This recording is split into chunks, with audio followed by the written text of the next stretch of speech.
Hey, hi. Welcome to Someone Else's Movie, the original podcast where an actor, writer, director, or nebulous industry figure gives a little love to a movie they didn't make. I'm Norm Wilner, senior film writer for Now Magazine, and this is the other thing I do.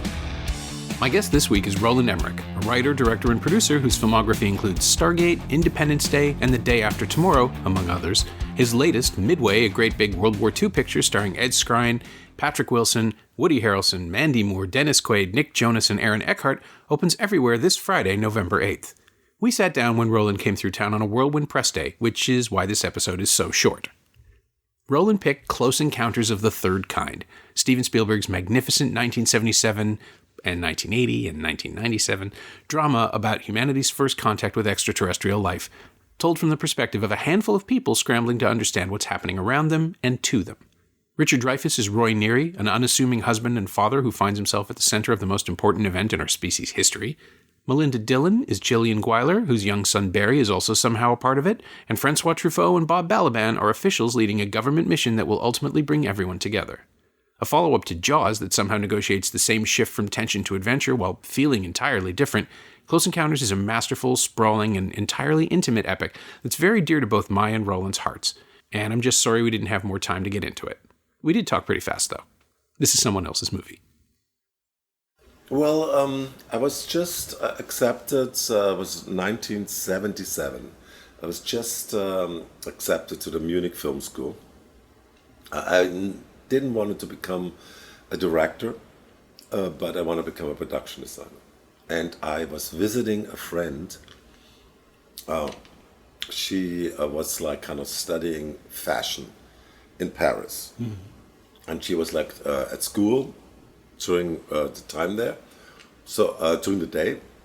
So I just walked around and I discovered they show American movies in original. Oh, right, not in dubbed. English, yes. Yeah. And I was like always a little bit upset to always have to watch everything in German. And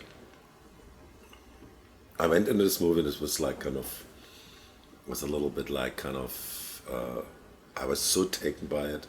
I immediately, when it came out, got into the next showing. Oh yes. And then over the week, I was at least 2 or 3 more times. And when you like kind of look at this movie, it's a little bit the model for a lot of my movies, mm-hmm. because it has huge visual effects, but it has at its center a very small story.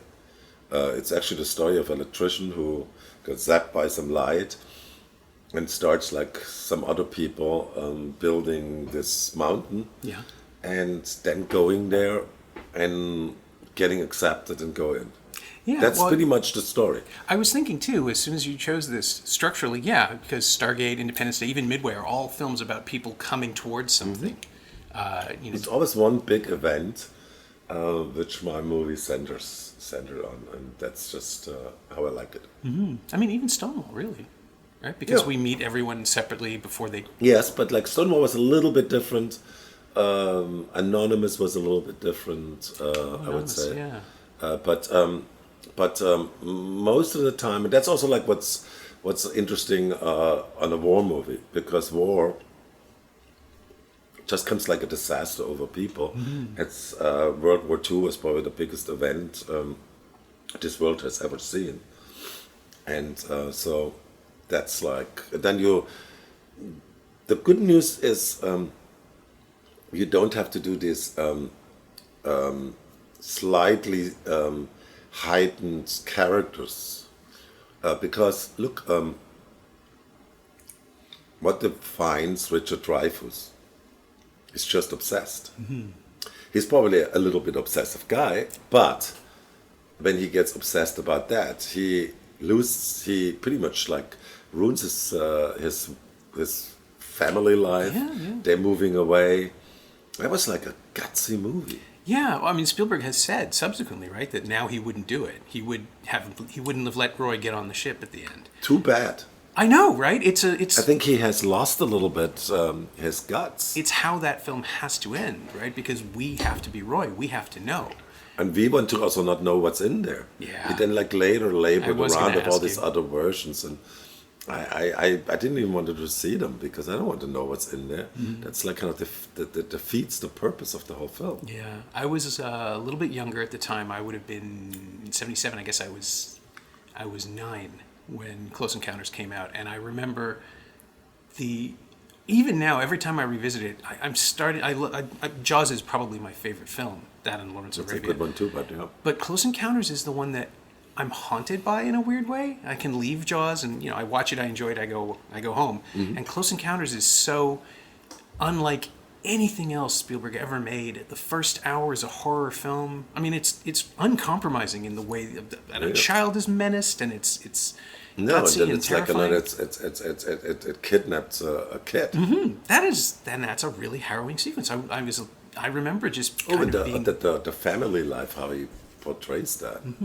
It's amazing. Yeah, all the details are. I mean, it's close to Poltergeist, I suppose, in the structure of a family under assault. But the family is shattered. But they were very kind of close together. He wanted to kind of do Poltergeist himself at one point, and then only produced it. Yeah, but he was like every day on the set. You can feel the influence. Yeah, but with Close Encounters, what stuns me, and I'm sure I've talked about this in another podcast somewhere. There's no villain. Like, ultimately, there is no enemy. Everyone is simply failing to communicate to their families or to other people or to the military, or the scientists aren't communicating it to the people they meet. And it's the only thing stopping everything from working is just these people talking past each other, which I find so compelling. And I don't know that he's ever approached that since, that level of adult complexity. Yeah, E.T. was pretty good too. But it's a child's perspective, right? It's so much simpler. This film is like, I have always argued, I really have since the 80s, that there was a moment in Hollywood, in filmmaking, where Star Wars sort of obliterated what might have been a more thoughtful course for science fiction, and you can see that Close Encounters is the other direction. It's just as stunning, it's just as exhilarating. It's so interesting that these movies came out at the same year. Right? Yeah, well, and that Spielberg had to rush Close Encounters to finish it for a Christmas release, right? So it's even further compromised, although it isn't, because it's wonderful. So you said you avoided the special edition, which is the right call. Yeah. Have you seen the subsequent cut, the one that's available now, the '97 director's cut? I've stayed with the original cut. Yeah. It's almost the same. The one scene, the family stuff was a little shortened in the special edition, and then they've restored it.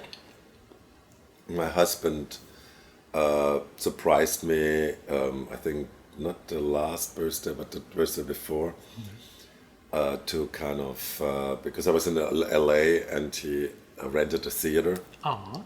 And he kind of claimed that, Roland, you have to check out the theater. It's just the right theater for he also had made a movie, and a short movie. And then I came in, it was like a birthday party for me.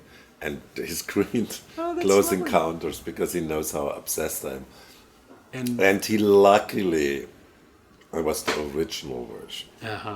That was unavailable for a very long time. It's on the 4K and one of the Blu-rays. That's what he did. And I was so happy. Kind of had a Blu-ray. The quality was okay. It's the experience, I think. Also, it was like in this is cool theater. It's called the Silent Movie Theater. Oh. It's on Fairfax. Yes, I think I've never been. That's very couches and stuff. Yeah. It's a cool place to watch a movie. Especially one that you love, right? And that's lovely. The impact of the film is something on filmmakers, on people. That's something that's always fascinated me, because it's always there. It never really goes away, even though it's sort of dropped out of the larger conversation about Spielberg, and people talk about E.T. and Jurassic Park and Raiders and Jaws. And I think I wonder if it isn't because this one, like, all the pulse pounding stuff is in the first half, and then the second half is after the mountain chase. I guess the last third is about wonder. It's just about relaxing and feeling. It's like has a religious feel. Yeah, everything's gonna be okay. It's a little bit like a religious feel, and it has this wonder. And this is the longest scene ever, and I don't think it's boring at all. No, every time I watch it, I forget what the rhythms are. It's, that's right, the big guy hasn't shown up yet, or whatever that is. And just the idea, too, that we're witnessing something that we can't fully understand. That the humans are just there to be part of the spectacle rather than to we are communicating, but there's that point where the computers take over and they're sort of playing at each other, and it's all great. And then this is the thing that I always come back to: a smile. Like, it just ends on a smile. The smile changes the future of everything, and it's so simple and perfect. And I guess you can only do that if you've just made Jaws and you've changed the landscape. I think he had a lot of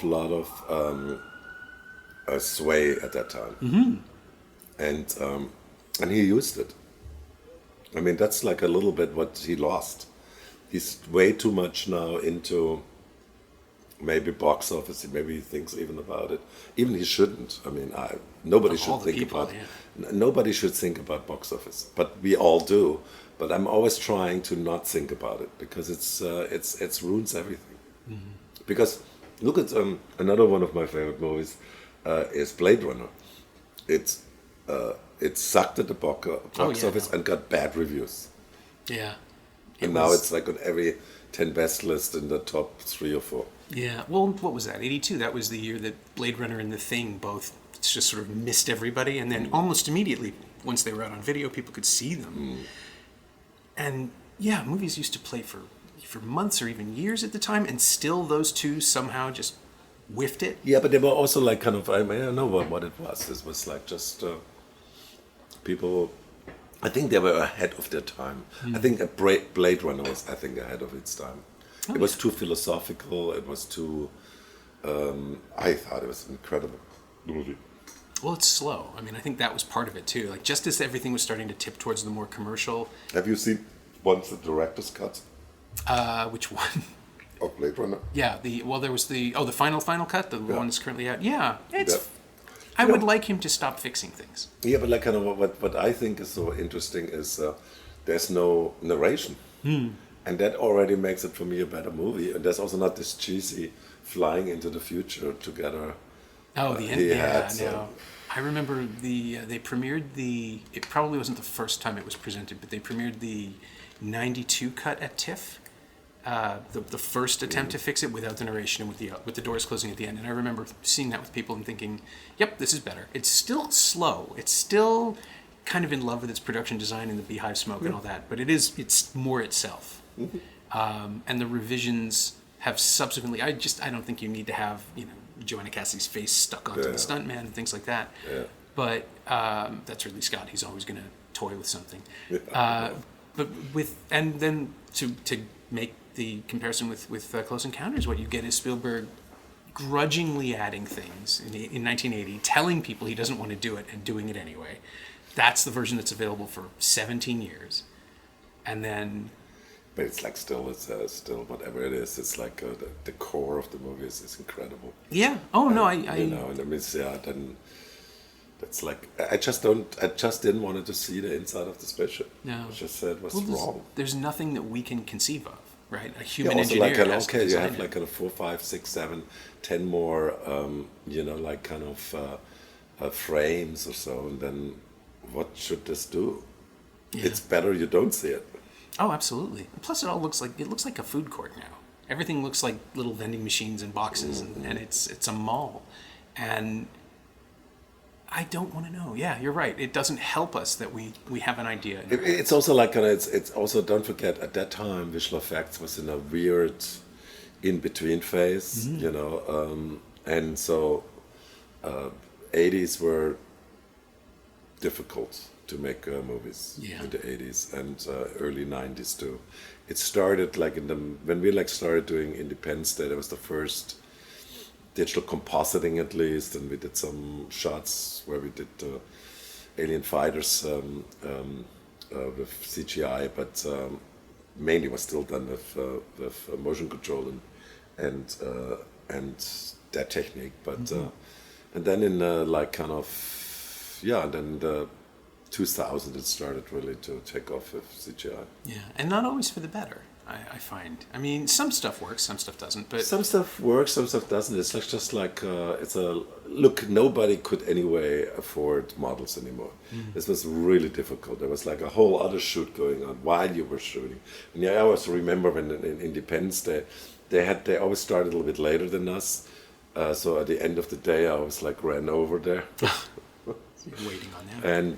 And didn't get enough sleep. But whatever it was like you could touch the things. You could say, "Oh, paint is a little bit dirtier here," and stuff like that.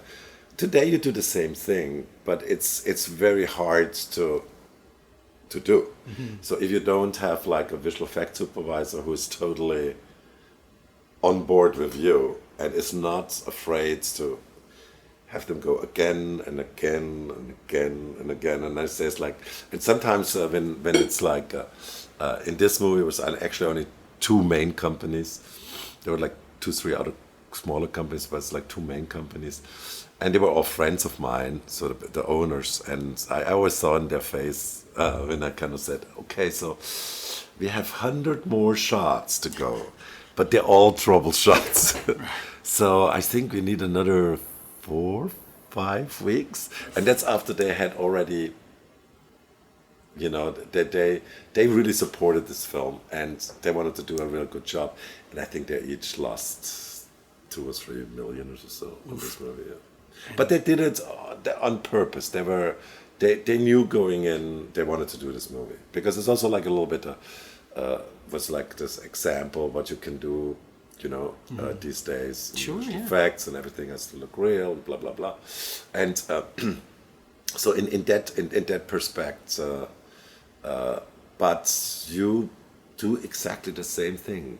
Try this here, and because I was like a lot involved in models, I sometimes know what looks real and what doesn't look real, right? Because I have an eye for it, you know. So well, I mean, I remember Moon 44 had a really tactile feel because you clearly just had to build things. That was the first time I actually saw that in a theater. They played it here on the screen. Yeah, it was impressive. I remember thinking, oh yeah, this is a movie made by people who love this stuff and who've been waiting for a chance to play with it and get into it. And that's how I feel about Close Encounters too, and E.T., where he's been dreaming about this his whole life and now he gets to build it. And that honesty, as with Moon 44 and anything that's made practically, I think it's what you said, when someone cares enough, you feel it. You actually get that coming back at you through the screen, as opposed to here is the cheaper versions, the knockoffs, all the movies that were made in the shadow of Close Encounters that were supposed to be the next one, which were all just, here's a puppet, it's in a shed, don't go in the shed. You know, like just bad horror premises. Yeah, I know. And that commitment to being emotionally in the moment in this gigantic story and have the face of the thing look like the face of the creature, the face of the alien look like a child and respond like a child with this sort of it's what my face does when I meet Richard Dreyfuss these days. I light up. Like, that's just how it works. Yeah. And that whole thing where all of these people who have nothing in common. Richard Dreyfuss, he was so good. He is fantastic, oh my God, he was so good. He was also good in Jaws. Yep. Oh man, it was so amazing, right? Oh yeah. Dreyfuss and Spielberg obviously have this relationship of trust where Roy Neary is annoying and compulsive and obnoxious. Mm-hmm. He's not a great dad. He tries to be, but he's not really listening to anybody, even before the encounter. And it's just such a great role for him because he has to be us. That was the most amazing line. We need a bigger boat. Yes. Yeah. That was like the best laugh I have ever seen in any movie ever. Yeah. It's great. There's almost as big, I've discovered with audiences, there's almost as big a laugh when he crunches the styrofoam cup in response to that working class thing, because it's done without dialogue and it's just this look. But then you put him in this and you just trust that your entire machine is going to rest on this one man. And, Melinda Dillon's great too, and Terry Garr and Francois Truffaut is in it, and he's wonderful. But it's all about him. We have to care. We have to want this guy to leave the planet. In the end, which is something that just, you could do that in the 70s. That was quite something. That was the most radical thing about it. Leaving your family and going in a spaceship. That he pulled that one off. Yeah. Right? Yeah. I think it's John Williams' music that lets it happen. That epiphany moment when the music just blasts in his face. It's on him and the music hits. And you're like, yep, I'd go too. Yeah. But it was just... it's interesting. Spielberg said he wouldn't do it like this anymore. No, he said that once he had a family, he couldn't imagine that movie working the same way. Oh, okay. But I think that's It was maybe good that he didn't have a family then. Yeah, it's what made him the right person to make it then. Yeah, it's like kind of strange that he said that. Do you look back at your own stuff the same way? Is there something you would do differently now? I mean, just... Yeah, sure. I mean, it's every movie you do, it's like you don't want to watch anymore because you constantly see only the mistakes. I mean, other people always say, why are you... You know, I have to say I'm also like a total perfectionist, you know, when there's only the color off a little bit somewhere, I'm already freaking out. So it's like, and then certain visual effects are not as good as others. So it's like just a simple fact, because at one point you have to just deliver the film. Sure. They're like, take it out of your hands. Yeah. Otherwise you would like kind of naturally. I'm not Martin Scorsese. No. Who has this kind of, it's like so cool when you like see that like this old dude, you know, he's like, I mean, he's a hero of mine, because he's like just saying, movie's not finished. Yeah. It's going to be done when it's done, and if it's 3 hours and 20 minutes, then... But it's 3 hours and 20 minutes. Yeah. Everybody buys it. It's true, I'm looking forward. I still haven't, have you seen it? No. Yeah, they're screening it first, and I want to say by the time this drops, it will have already come out. So I will know, but right now, I want to know. Yeah. It's the expectation. It's delicious and wonderful. And yeah, I'm trying to think if there's anything we're about to get called for time. So we've sort of touched on it already, but is there anything of Close Encounters that you've used specifically in your work besides the structural stuff? Are there tips of the hat? Nods anywhere? Oh. Not really. Yeah. No, I mean, when you admire a movie that much, you want to stay away from it. You know what I mean? Yeah. Because the worst would be for me, you know, he stole this or homaged it to Close Encounters. And I'm always was super honest that I'm a huge fan of Steven Spielberg. So everybody knows that. I took some stuff for my second movie, which was called Joey. I think here in America it's called Making Contact. Oh yes. There was a lot of E.T. in there. I was totally influenced by E.T. Yeah, oh, that's right. The American poster. Now It was a mix between E.T. and Poltergeist. But that's the moment of the day, right? That's what everybody wanted. Yeah, I know it was like at that time. But also to have to understand, you know. I grew up in Germany. In Germany, when you went to film school, was already you go film school that you can teach film, and it was a super small school, and there was only two, one in Berlin, and one in Munich, and they were like, I think we were like 12 students for film and TV film. Right. And it was all hardcore realism at the time, wasn't it? I mean, yeah, and everybody wanted to be the next Fassbinder or Wim Wenders or Schlöndorff or somebody like that. I wanted to become the next Steven Spielberg or George Lucas, or you know what I mean. I had totally different ideas about what I wanted to do in film, and I very clearly made movies like that.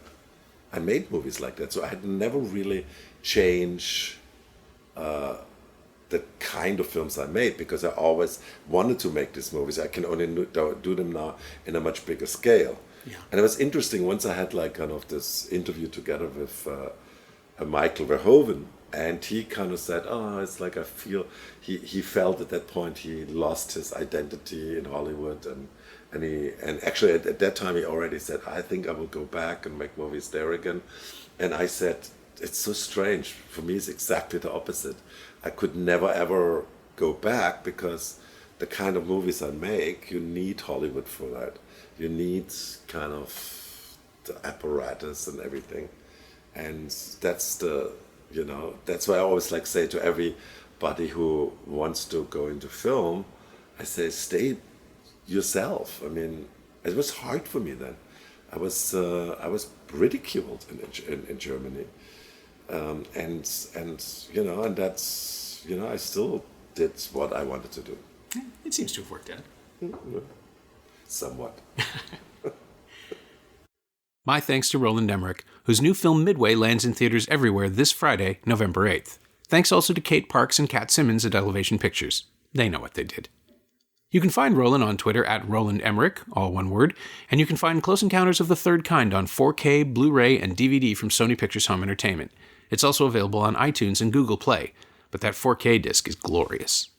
As always, you can find me on Twitter at Norm Wilner and elsewhere on the internet at nowtoronto.com. You can also find this podcast on Twitter at Semcast, S-E-M-Cast, and on the web at someoneelsesmovie.com. Our shiny new theme song is by The Last Year. If you'd like to leave a comment on Apple Podcasts or Google Podcasts or wherever you enjoy the show, that would be greatly appreciated. Every little bit helps, it truly does. And check out the other podcasts on the Frequency Podcast Network. They're pretty good. Thanks for your support, and thanks for listening. See you next week with a much longer episode.